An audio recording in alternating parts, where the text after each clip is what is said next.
think we start because it's 4 o'clock, maybe a little after, and Manzoor came a long ways to actually deliver this presentation today. I'm really delighted to welcome Manzoor Shah in our restoration seminar. Manzoor is from the University of Kashmir, and the reason why we're here, we are actually having a common research that we are doing on biological invasions, and Manzoor probably will tell about that a little bit. And we actually met Manzoor back in Missoula in 2012, and ever since we actually are working on different issues, and he visited me in Hungary in 2014. We actually were planning having a little workshop, and I'm really glad that we made him come over here with a delegation from the University of Kashmir, and next week we are going to have Professor Zafar Resi on another topic, again, because Greg will be still here. So before Manzoor starts his talk, I would like to introduce him just shortly. So Dr. Manzoor Shah is a senior assistant professor at the botany at the University of Kashmir. He holds a master's degree in botany from the University of Kashmir and worked for his PhD jointly in the University Laval, Quebec in Canada, and the University of Kashmir, followed by a couple of short postdocs in Canada and the United States. His basic research interests include plant invasions and plant-soil microbial interactions from a biogeographic and molecular ecology perspective. He has published more than 40 research papers and book chapters, in recognition of which he has been awarded several national and international fellowships and awards, such as the this is a difficult word for me, Parjavaran Mitra Award, yeah. Parjavaran It's a Hindi Mitra word. Award, Gold Medal from the Indian Academy of Environmental Sciences, the DBT Crest Award, the Canadian Commonwealth Exchange Fellowship, and the Young Scientist Grant Award by the Federation of the European Microbiological Societies. He currently is part of some prestigious international network projects on plant invasions and biomonitoring with countries such as the US, Canada, and Germany. So Manzoor, thank you again for coming all the way from Kashmir, and Thank you very much. we're looking forward to your presentation. Hello and very good afternoon to all of you. Thank you very much, Robert, for your nice introduction, and of course being the source of me being here along with my colleagues. As he said, our interaction started way back in 2012, and since then we have been doing some real fun stuff, I would say. Again, I would like to thank him basically for providing me an opportunity to give a talk about what we have been doing over the years. So I will try to walk you through some of our discourses that we have been doing in the recent past, or that we are doing right now. I titled this talk as Plant Invasions, and I will try to emphasize how we can sort of link the science that we are doing with some different approaches like citizen science to have probably a better appeal or a better applicability so for the conservation, management, and restoration is concerned. Well, when we talk about ecology, the first and foremost and most important question that basically makes sense is the question of scale. It is always important. We have to be sure about the scale at which we are asking questions, because as you know, biological interactions have different manifestations at different scales. And for that matter, especially if you talk about the plant invasions, their patterns and impacts also vary across spatial as well as temporal scales. For instance, we say that at the local scale, at times rich becomes richer.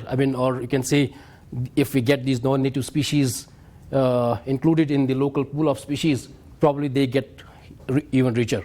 But when we look at it from a global perspective, then we see that it's basically leading to what we call as biotic homogenization. So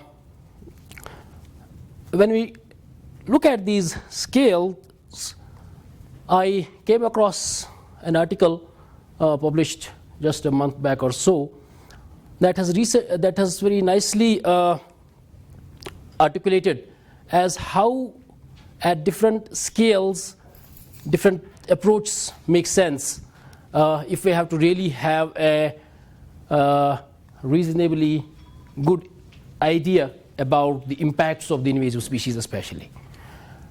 For instance, if we want to look at the individual scale, when there is an individual, the methods that we can basically utilize to understand the behavior of the individual, or for that matter, say we can have these molecular tools adopted, or we can have for the population genetics thing, for the population scale, we have the different approaches. At the community level, we have these metagenomic or fingerprinting approaches, and you can have combination of approaches all across. And when we look at the level of impact, if the level of impact that an invasive species has in a given community, at the individual level, these are the usual impacts. It can hybridize with the native species in the non-native regions. It can it attains different life history attributes because of the release from enemies, many other factors.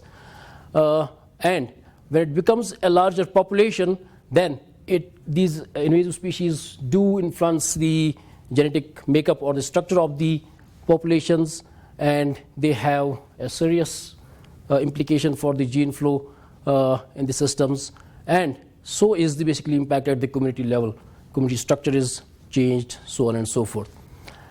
And out of these, if once I was looking at this, I got to see that most of the approaches, the things that we have been doing over the time, they encompass most of these approaches, right from the predictive models to citizen science and population genetics and molecular other approaches, even the metagenomics or the DNA fingerprinting we have been doing to answer different questions.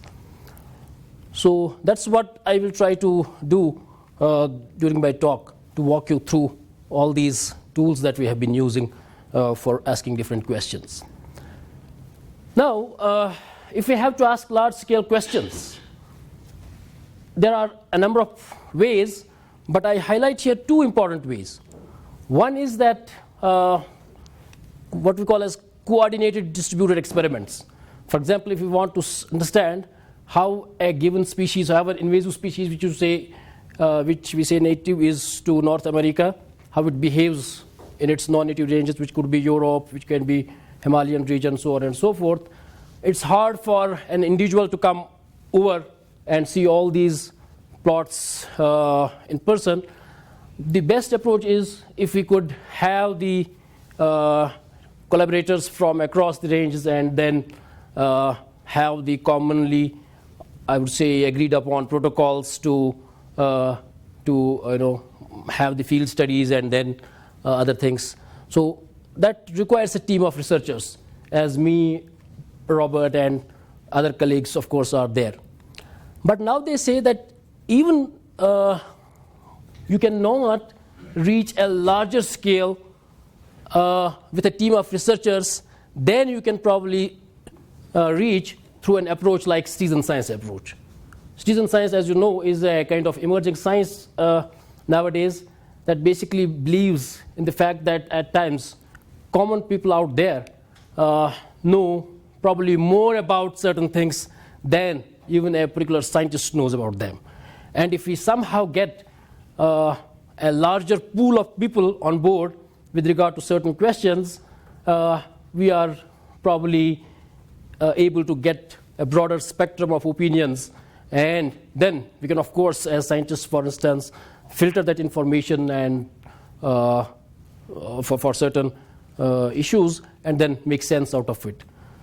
So I would say now how basically this citizen science approach has helped us to understand back in India, what is the perception about biodiversity and the conservation of biodiversity, with the people out there. The premise for this was that, say for example, if we talk about fish biodiversity, the fisherman who deals with the fish day in and day out probably knows better about fish diversity at times than a scientist who works in the lab with the fish at times. So what we did was, it was an exercise, pan-India exercise, to get people on board and have them responded to a set of questions that were framed to understand what people actually see across India. What are the issues with the biodiversity? Say, for example, how important it is, what are the major threats to biodiversity according to their perception, and what are the possible strategies through which we can conserve or manage it better. And it was a kind of horizon scan exercise that was done. A large number of questions was basically, first of all, selected. In fact, a large pool of questions were there, and there was a workshop done in which a selection was made that these questions basically make sense. In fact, 17 thematic categories were, I will first probably go to that slide here, maybe here, no, here. If you look at this, there were 17 thematic categories. There were questions pertaining to the policy and governance of the biodiversity. There were questions pertaining to biodiversity and endangered species, conservation production, climate change, invasive species, so on and so forth. And when we look at the response was got from all across the country. If the dimensions of the circles depict the response, more than 50 people responded if it is a circle like this, and accordingly you can see it was a fairly equitable distribution of responses by and large, with some exceptions. And then if you look at the responses of people about the issues that are there with the biodiversity, the questions that were pertaining to policy governance, for instance, received the maximum response. The dimension of the box is the reflection of the extent of response that we got. Say these questions, for example, policy governance, biodiversity vis-a-vis endangered species, and conservation production were the major areas that people responded to, as against some other areas which are also equally important. Here I would like to basically draw your attention to this: invasive species. As you know, invasive species comprise the second largest threat to the biodiversity after habitat fragmentation. And back in India, this problem of invasion is extraordinarily huge. Even in our Kashmir Himalayan region, this is one of the real major problems. So point is that people probably are not so aware about the invasive species that they either neglect them or they really are not moved by these sort of issues than they are probably by the other issues. So that's what basically made us to think as to what could be done to make people perceive the problem of invasion, the extent of invasion that we have there, and that could be probably helpful later on in the management of invasions. So I'll come to that a little later. But if you look at the comparison across the world, the way, for example, we designed our study, the same set of questions are there discernible across countries or across regions, what people have done there. You see, the response, or you can say the issues that are, for example, more important in Canada are not necessarily so in India. Or my point is, the point that basically I want to emphasize through this is, when we compare the same thematic areas across regions, the perception of people about biodiversity is influenced by a local context. Something that is important, for example, here in the context of Butte or Montana as such, may be different for altogether than we have back in Kashmir, Himalayan region. So this perception needs to be basically set right, I mean, especially in the places that we come from. So for getting the attention of people to these invasive species back in India, there was an initiative that we started a couple of years back. It was it's called as Spotting Alien Invasive Species. There is a portal, IBP, Indian Biodiversity Portal. If you want to know things about the Indian biodiversity, you can log on there, and most of the first-hand information is available there. So on that IBP, we basically had a page opened, which we call as SPICE. And the idea was, and then a special campaign was followed with, where the people were, in fact, encouraged to log in there and share their experiences, share their photographs, share their, knowledge about the invasive species, or for that matter, I mean, wherever we asked people, wherever you are across the country, and if you can please spot an invasive species, an alien species, kindly photograph it, send us the location, and there is a format of responses for them. And there was a really good response to this. I mean, it got a good coverage in the media there as well, and there was a good database of alien species, and they're spread across the country that we basically came to know across, through this effort.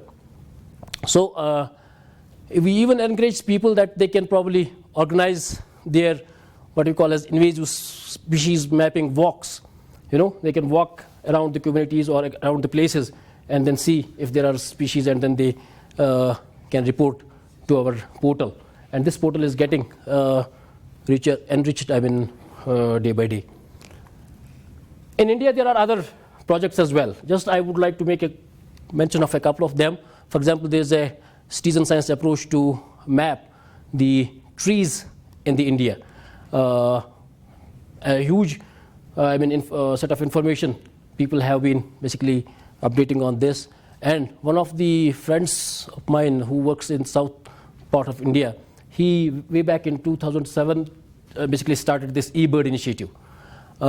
And since then, if we look at the database that he has generated right now about bird diversity, it's really amazing. So I came across an article recently in Nature, where they talk about the rise of the citizen scientist. Say that this is a kind of emerging approach. And what basically I was now wondering about is, before I talk about that, how if we can utilize this citizen science approach in the restoration projects as well. This is something that I came across in Canada. What they have done is, along this St. Lawrence River, they have asked people to basically talk about the quality of water. Say red reflects poor and then the green reflects good. People across these places do reflect or do talk about the quality of water. Since this is what gives basically the government also a kind of insight as to where there is, say, deterioration in the quality of water, and whether we can probably have some measures taken to improve that.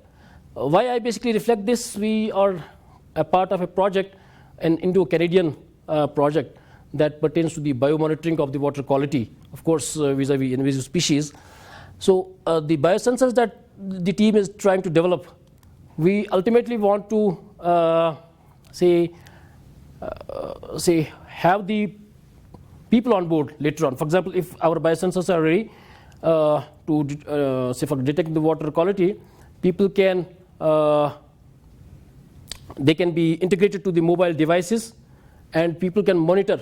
For example, if the biosensor is in the lake system, it will be reflecting the quality of water in the real-time sense, and then this could basically help us in the long-term monitoring of the water bodies.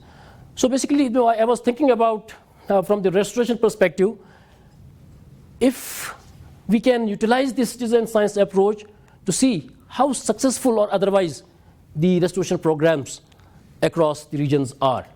Because there are many places where restoration projects have been undertaken. Some of them may be working good, some of them probably not so good. Say how successful they are.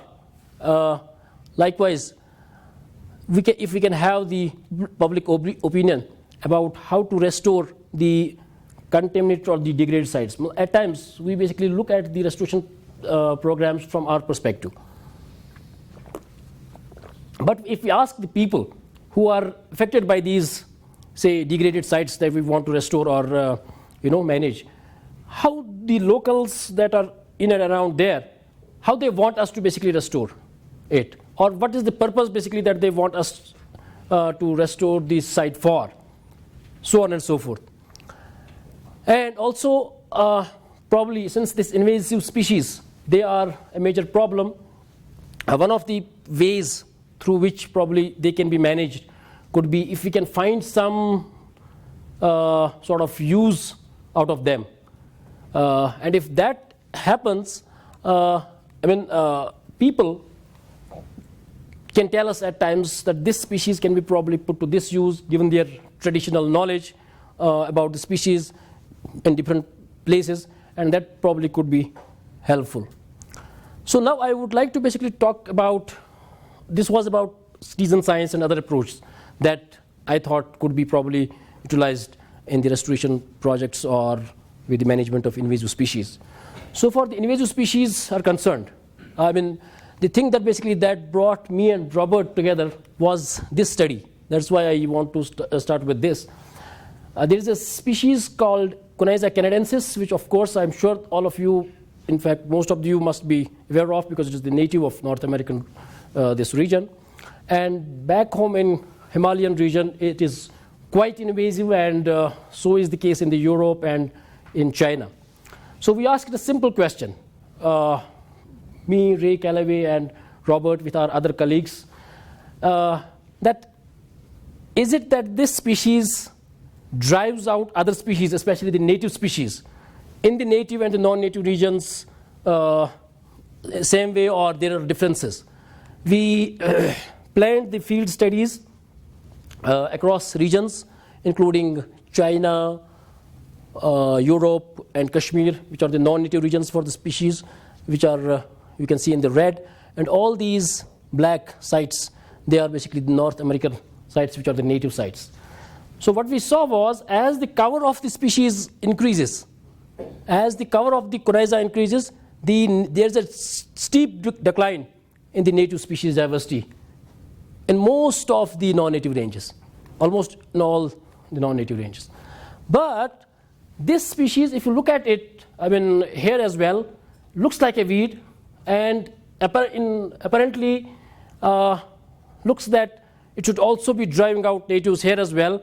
But in the plots that basically we studied, we did not come across such a negative relationship between the native species and this Konasana cover, which means probably that there is some shift in the behavior of the species that takes place when they basically are introduced in the non-native regions. And this was basically followed by a set of greenhouse experiments. We collected seeds of these species from across the ranges, and then we grew this Konasana with the species which are native species from North America. We grew it with the European native species and the Asian native species. And if you look at the competitive effect and the competitive response, for example, this Konasana is, these larger bars are the region bars and these are the species bars. In the greenhouse experiments we could see that it was not affected by the non-native region species. So for example, the species from Europe and from China did not inhibit it more than basically species from North America would, and vice versa is true. For example, it would inhibit species from China and Europe more than it would inhibit the species in the Canadian region. And then we had a separate experiment with the Kashmir Himalayan species, and more clear visible relationships are there. You can see both in terms of the competitive effects and the competitive responses, which means that these species I mean, these invasive species somehow tend to have a different sort of relationship with the species that are native to other regions than the species that are basically native to their home area. And we did run basically a individual based, spatially explicit dual lates model in which the interactions basically that we had from the greenhouse experiments, they were fed into the model, and it looked like that in the, for example, North American scenario, the Konasana just does not become, this red line is Konasana everywhere. It just does not become abundant in any case. But with those interactions in all the non-native regions, there it becomes abundant over time. So that's what testified, in fact, in a way, the observations that we had there, and it came out in the Neff et al. Lately. So what we did next was, when we saw that yes, that this invasive species, Konasana Canadensis, does suppress the native species in the non-native regions, but not at home here, we also collected soils from the rhizosphere of the plant across the regions and extracted the this mycorrhizal DNA out of it, and then tried to understand what are the mycorrhizal communities that are associated with this. And to our surprise, we could see that if you look at these are the North American soils, and then these are the Q is the Quebec basically, and then I is the Indian ABF. So what we saw was that the diversity of mycorrhiza, which is there in the rhizosphere of the plant, it is more here in case of the native regions than in the non-native regions. So it looks like that it sort of reduces the diversity of mycorrhizae. And if you look at the species, it was basically done this way. In Kashmir back, we basically had plots, the invaded plots and the uninvaded plots, and we compared these data with the species, with the plots from the native regions. And when we compare the native and the when we compare the invaded and the non-invaded plots, in the invaded plots we had less diversity than the invaded plots. Likewise, than the uninvaded plots. Likewise, when you compare the native and the non-native, we had more diversity in the native rhizospheric soils than the non-native soils, which we did not basically take further as to how does actually Konasana do this and what is the benefit out of this. And one thing that I basically should make clear is, if you look at the species composition also, that's also quite variable across these sites. I mean, both the invaded and uninvaded, as well as the native and the non-native sites. So next question basically we asked about this Konasana was from a phylogenetic perspective. So we thought, if a species has to be successful invader, one of the strategies could be that once it invades in the nib areas, the strategy with this could be, to get associated with those species that are phylogenetically not closely related to the species. Why? Because through this would sort of avoid competition. Because if they get otherwise say associated with the species through with which they share their niche or the requirements, then things could be otherwise. So what we did was, we in the plots that we studied across regions, looked at, whether the phylogenetic distance has any relationship with the competitive effects. Because you see, if we look at the scale at which we ask questions from a phylogenetic perspective, we say at a regional scale there is expected phylogenetic over-dispersion, and at a larger scale phylogenetic clumping is possible because of these. So one of the ways we did it was, we did the plot studies in the native and the non-native regions. Robert was also part of it, and looked at how many Asteraceae species are, since this Konasana belongs to the Asteraceae family, how many Asteraceae species are associated with this, and then out of those Asteraceae species, how are the species, how closely they are related in phylogenetic terms to the Konasana Canadensis, or how distantly they are related. So if you look at this, the concatenated phylogenetic trees were basically constructed based on the ITS, MATK, and RBCL genes, both in the native, this is the native region thing, and this is the non-native region, basically tree.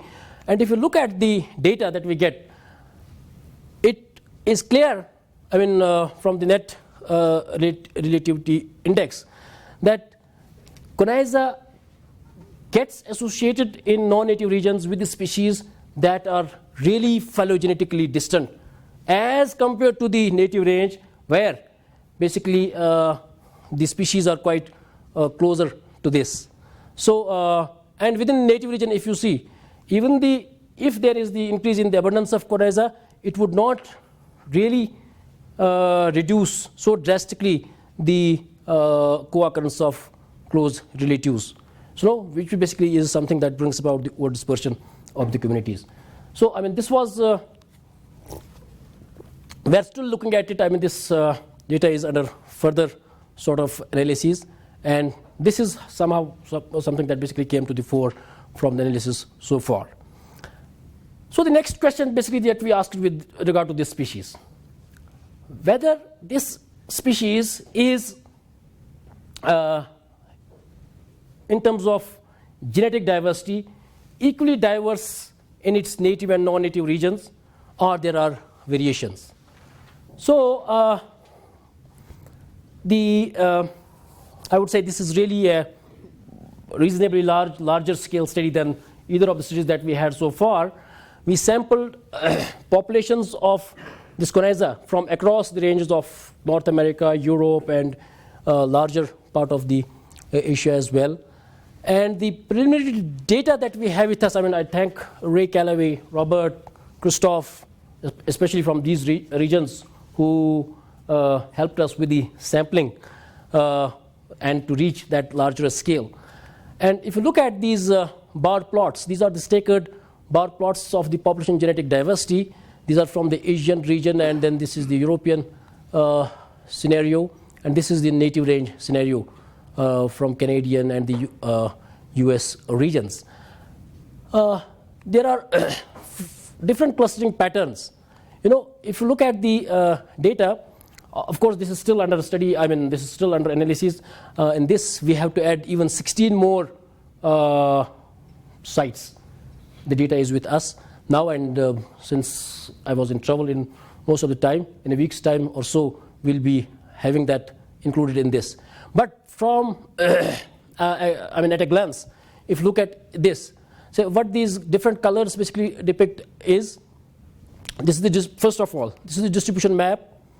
Look at most of the US populations, the Californian population especially. They are not admixed populations, looks like they're pure populations. So is the case here in the northeast of this region. And then here also in some European populations, look like not admixtures are there. But most of the Asian populations, they are the admixtures.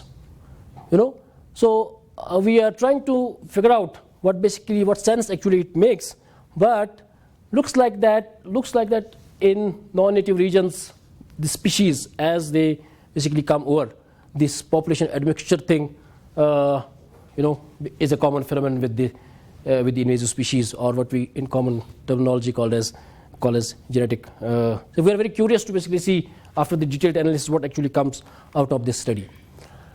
And one of the studies that basically we concluded, this was about the Konasana stuff. One of the studies was on this Phragmites australis, the population genetics study.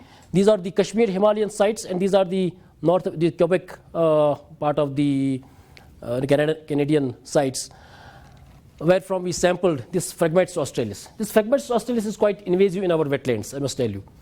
And we thought, because somebody had reported that it is basically native of North America.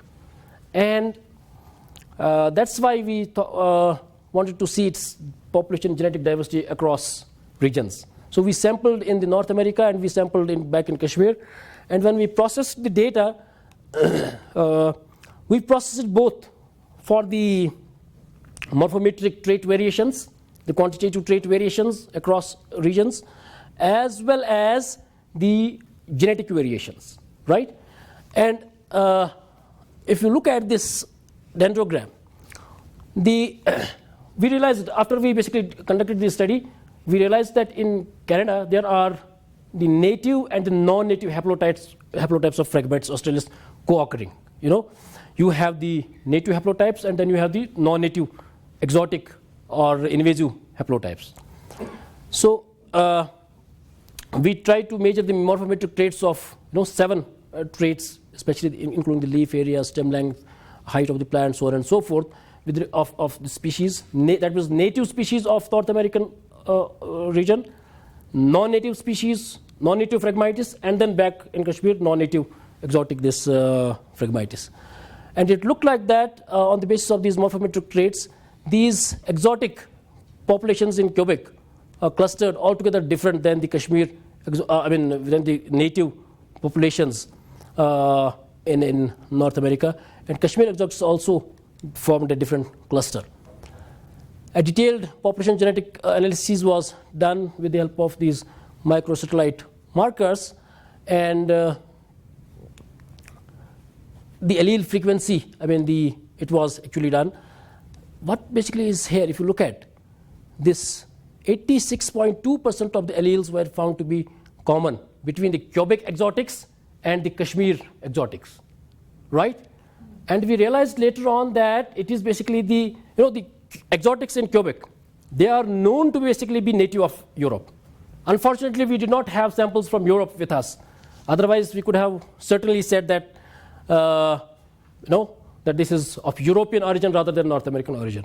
But this would indirectly tell us that yes, since the extent of resemblance is too much, between the Quebec exotics and the Kashmir exotics, since Quebec exotic is a European native, and so should basically be the Kashmir exotic Phragmites as well.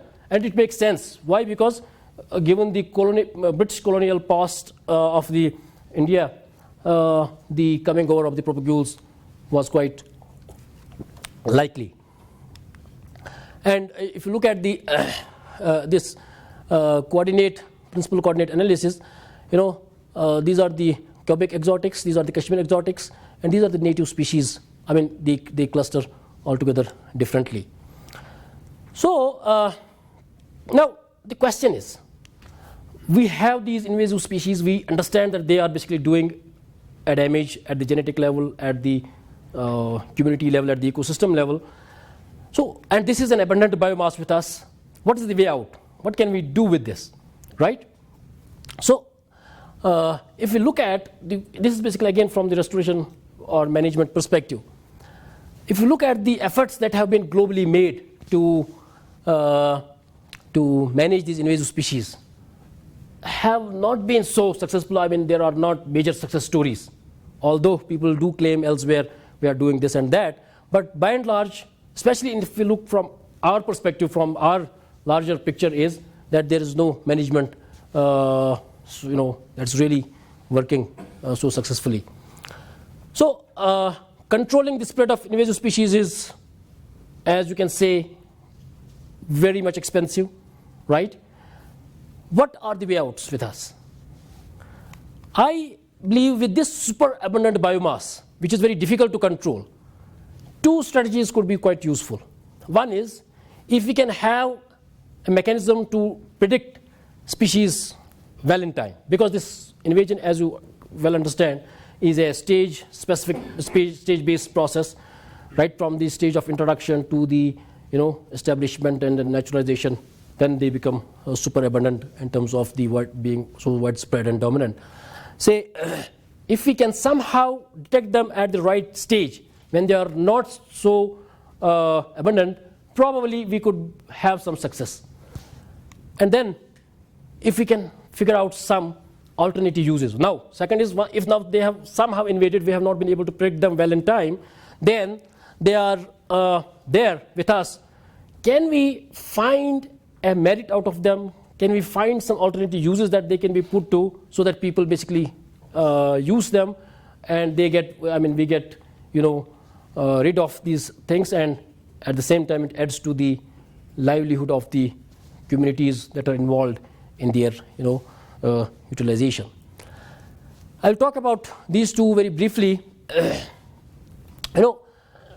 One of the ways, this is what we have been contemplating over last year or so with some of our colleagues from the southern part of the India.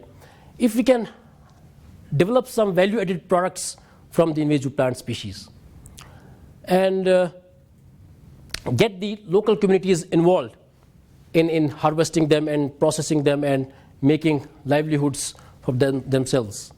And then we would like to see if we can prospect these species for some industrially important products such as oils, waxes, dyes, so on and so forth.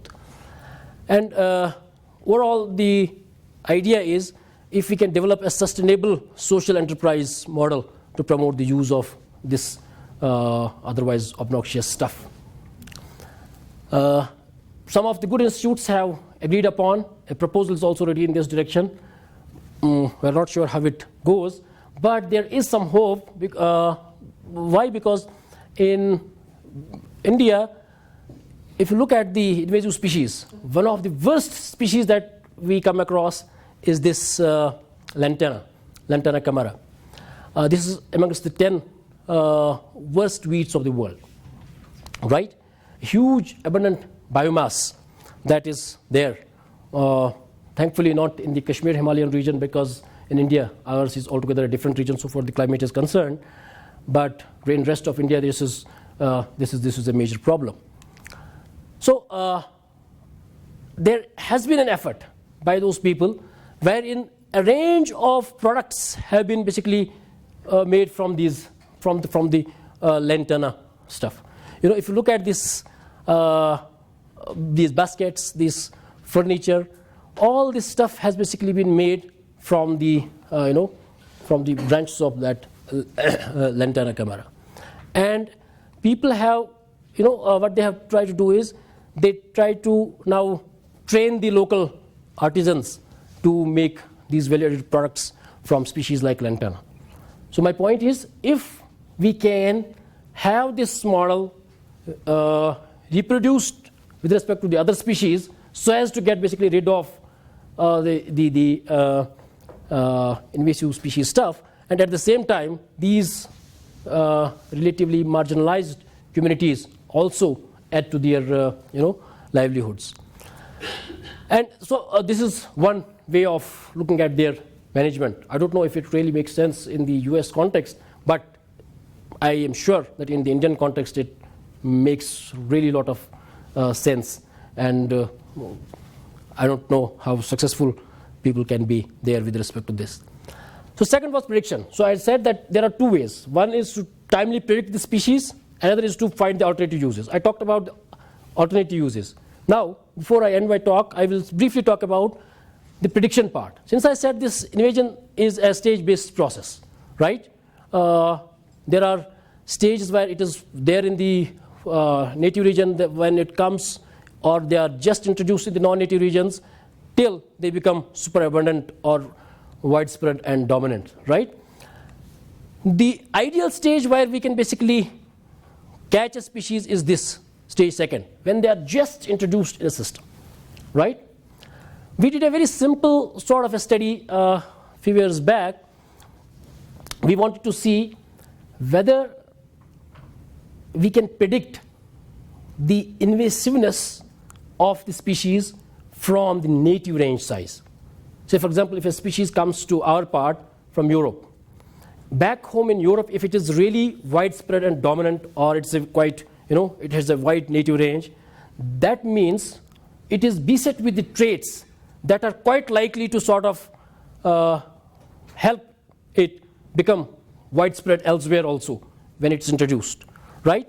So what we did was we selected a set of species which were European native but invasive in Kashmir Himalayan region, and we somehow documented their native range size from the credible sources, especially the European, flora europaea, what we call as. So what we did was, if you look at this graph, we focused on two stages of the species which are at stage 2 and species which are at stage 5. Stage 2 is a stage where if they are predicted well, management becomes pretty easy. But if they are now at stage 5, it is very hard to manage them that way. What we saw was, if you look at these stage second species, this is the number of European countries where they are reported, where they occur. So if you look at these stage second species, they are not quite widespread in the European native range. But stage 5 species, you see, they are in 31 to 39, or I would say in this way, more than 20 countries you have these species, for example, spread. You got my point? My point is that these species which are widespread back home in Kashmir Himalayan region, if you look at their distribution, native distribution, most of them have a fairly wide native distribution, right? So that means native wide distribution predisposes species to become invasive if they are introduced to other regions. And out of this, there are some species which are stage second species in our case, but they also have a fairly wide distribution. That's what we predict. We say that if these are the species which are still at infancy in our system, there is a potential possibility that tomorrow they can become invasive. Why? Because they are already reported to be quite widespread in their native range. Not only that, when we look at the literature, some of the species, for instance, that we basically predict out of this model, say Avina fotua or the Curicus or some other species, they are quite abundant in rest of the regions, right? So that makes basically this model. And then we tried this question at a much larger scale. This study included just 180 species or so. But we looked at a larger data set of around more than 900 species which are native to Europe but invasive in the North American region, especially the Quebec part of the region fairly well. And from the previous study we learned that these models, their credibility could be potentially increased or enhanced if we factor in two important things: the phylogenetic perspective and the climate matching perspective as well. That's what we did in this study. We looked at the relationships. It was a fairly exhaustive study in that sense. But one thing that I would like to basically emphasize upon is we had about this 900 species the information about their native distribution from the same source, Atlas Flora Europaea. But we did not have the real data with us about their abundance in the non-native region, about these 900 species. What we did was we used the number of specimens in the herbarium as a surrogate of the abundance in the non-native regions. Of course, with its caveats, you can understand well, but they were taken care of in some sense. We found that as the number of, all those species which have a fairly wide native range, they are, the number of herbarium specimens of them in all the North American herbaria is quite large, which means that they are, the native distribution actually predisposes species to become invasive. So this is, my point is that this sort of a simple model in a way, give on the basis of the native distribution could potentially help us predicting species well in time if we want to manage them better. So one of the ways that is also there, in addition to this, to predict the potential distribution of invasive species in the non-native ranges or other ranges, is this ecological niche modeling. This is a very preliminary result from one of the studies that one of the students basically did, in fact, under the supervision of Professor Rishi, on this species Anthemis cotula. This Anthemis cotula is a European native, but very highly invasive, aggressive invader it is back home in Kashmir. So, in the ecological niche modeling, as you know, on the basis of the occurrence records, we can predict, through the Maxent, this software, the potential distribution of the species once we factor into it the climatic variables, right? And it looks like that if by 2050s, the climatic changes that basically are predicted to be there by 2050s, this species looks like spreading its range somewhat, but by 2080s, it does not, it starts becoming sort of, not so abundant. Probably meaning that over time these invasive species also attenuate and they also acquire those parasites, pathogens that keep them under check. So this is what basically I had to say. Before I conclude, what actually brought me here again, I would talk about that.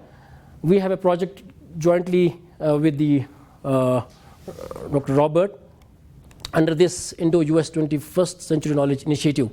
The idea is to have some proactive management models developed for the spread of the invasive species, especially in the context of climate change. And these are the objectives basically that we have in this project. We again want to quantify the biogeographic patterns of these invasive species, and then both across the native and the non-native ranges, and then see if we can develop some predictive models that could help. And one of the things that is quite related to this project is to see to it if we can have a capacity building between the two institutions, say between the Montana Tech and the University of Kashmir. So for that matter, we have our colleagues here. We have, in addition to the Professor Rishi and our PhD student Roshan, Dr. Tanveer Shah here, who is an administrator, who is basically looking at the potential possibilities of furthering the collaboration with the Montana Tech. And I'm pleased to basically have an open invitation for all of you to come over to that Himalayan region and see what we can do further.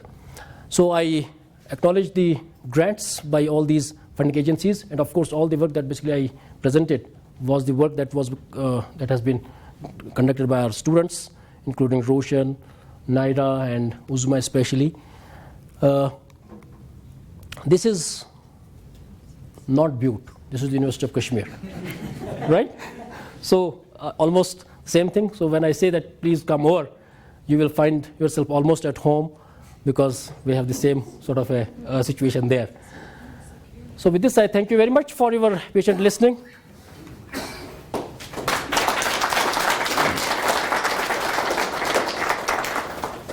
So we have got questions for Manzoor. We can have students, I understand if you need to go to other classes, that's okay. But please, if you're interested, just ask questions.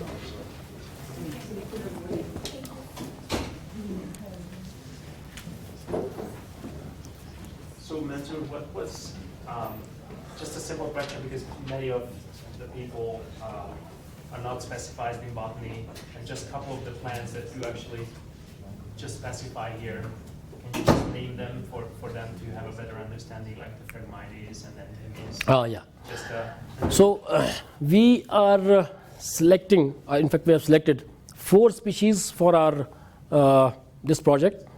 They include Phragmites australis. The reason probably you can now understand, we have some basic understanding of its genetic diversity across ranges and some other things.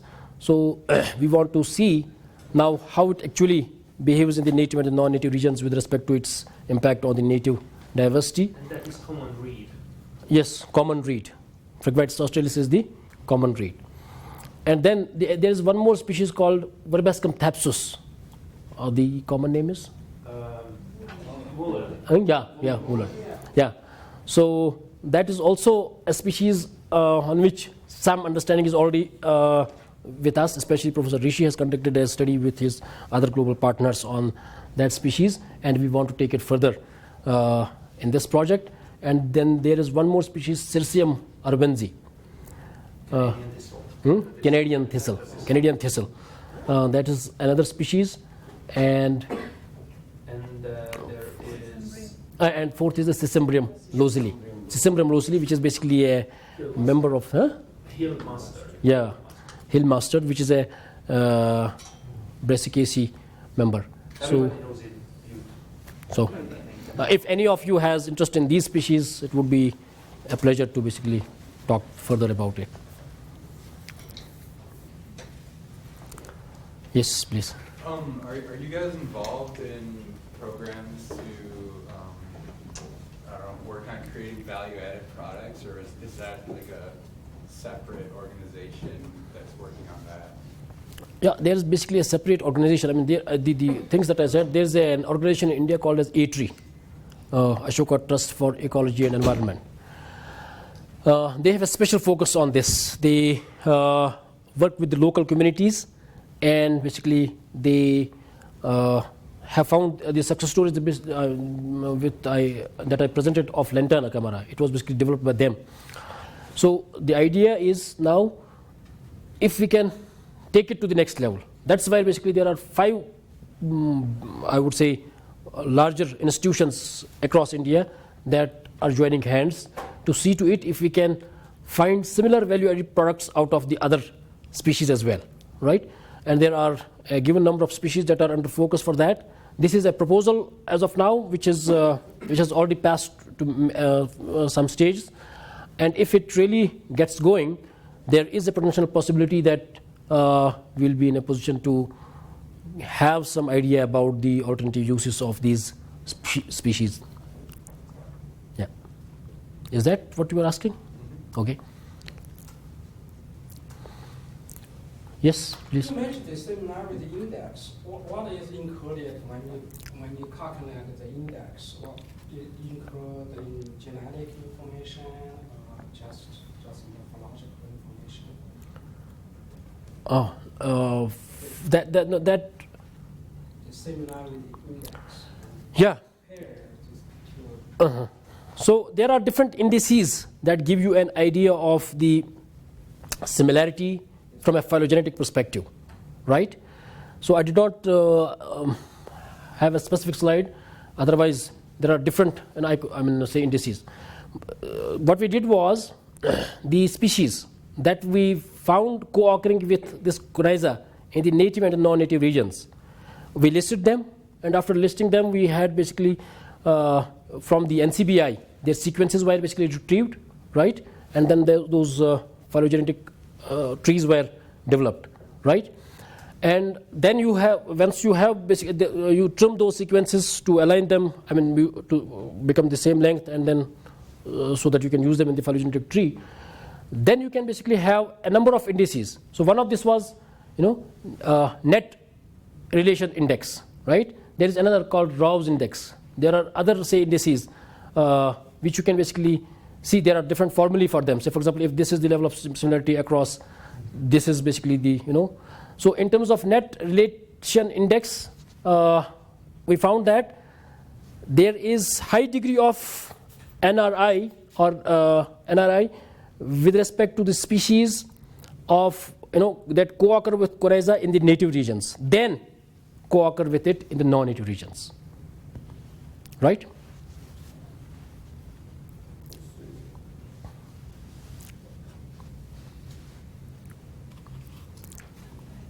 Mark, you want to mention? Oh, yeah, so it seems like something that you're trying to do too is take the distribution of some, or say it better, so some plants are more widely distributed and show maybe signs that if they were brought somewhere else, they could become invasive.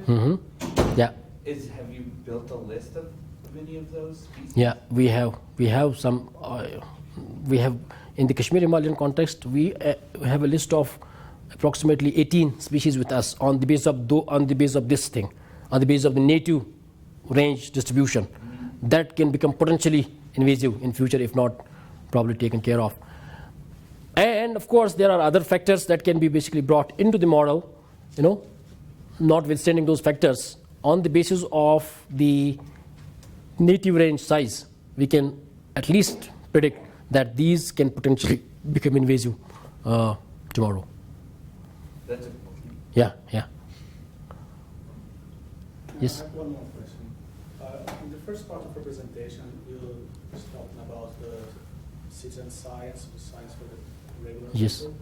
But I couldn't understand the link between invasive species research and the citizen science.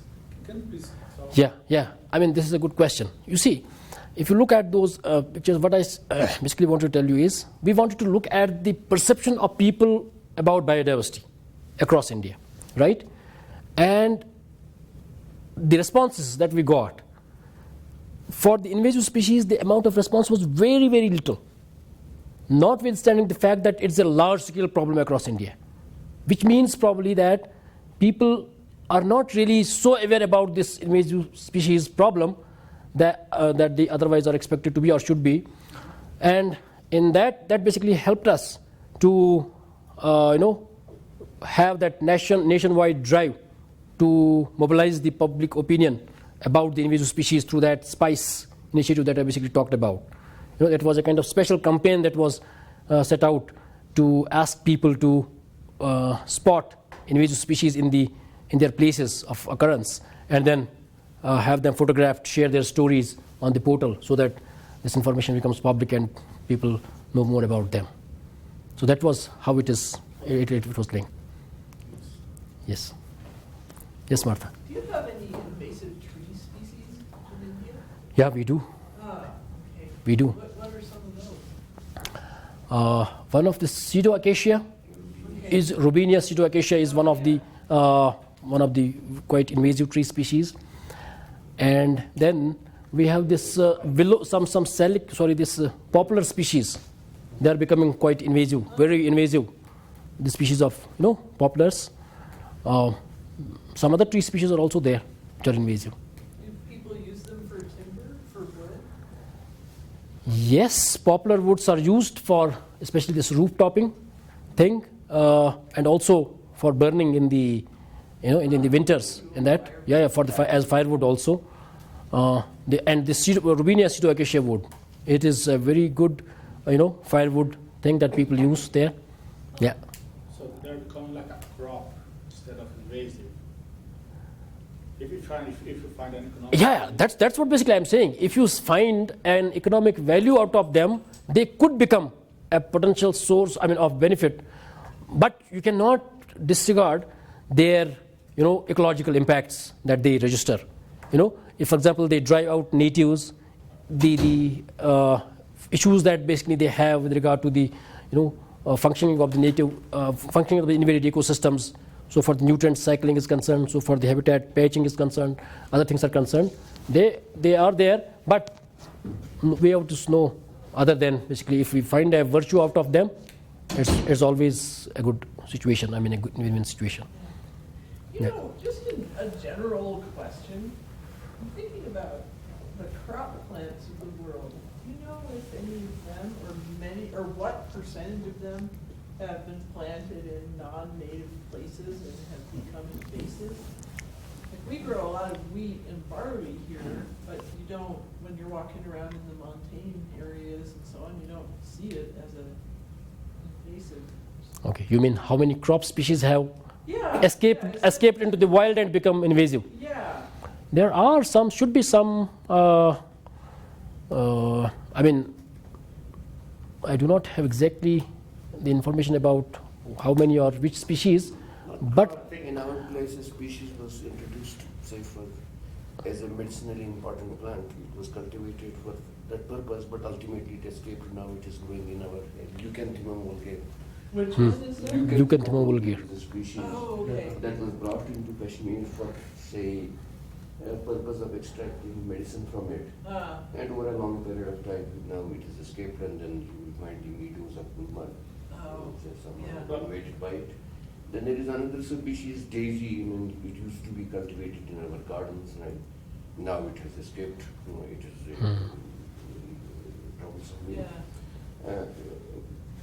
But fact of the matter is that we do not argue that the introduction of species has not to take place. I mean, it will take place, it has taken place in past also. We have introduced plants for food, for fodder, this would continue.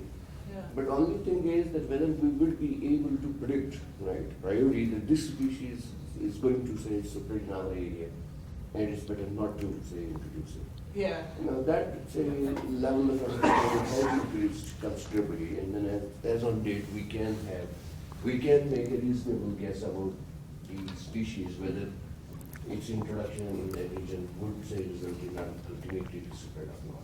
There are many species in our place also which have been introduced, but they are not of any harm to us, and we don't expect them to be harmful in the time as well. But there are others which have just been introduced a few years back. And But they they have There are predictions now possible, right? I mean, on the basis of say pre-introduction, the predictive models are also there. And then there are also models which predict the future, say, distribution of already introduced species. We focus largely on invasive species. What if those which have not crossed that stage from nationalized to invasion would also become invasive in due course of time? We are not attaching any importance to them as on date, but in due course of time, they could also be a problem. Yeah. Can I have a comment as Yeah. for the, you have mentioned actually wheat and barley. So they're all cultivated plants and they're actually not able to spread by themselves. So we actually made them in a way with domestication for get them to spread. So Yeah. for example, corn and barley and wheat. So they would not be candidates, but there are other crops, I mean, in a way. Yeah, yeah, But the so our domesticated- cereal grains have been, They're not, they're- deployed and Yes. deployed. Yeah. But, orchard grass, Dactylus is, Going around, yeah. in New Zealand, was brought there as an orchard grass and hay and stuff, and it's not really a crop plant per se, but it's all over the place in New Zealand. It's one of those cultivars. No, for that matter, Iconium crassipes was introduced in Bay of Bengal to beautify it. It's a huge problem now. Yeah, it's a huge problem. Yeah, Eshwar is a What? The Iconium crassipes was introduced in India to beautify Bay of Bengal, which was very big problem. So they never knew that it was going to be jogging these rivers. Here's And another- huge problem there. Yeah, in another New Zealand story, there's a moss, a Rhacometrium, a moss heath that's in Southland, New Zealand, and someone came there and was homesick for Scotland and decided it needed more color and brought heather and planted it in. So now that's.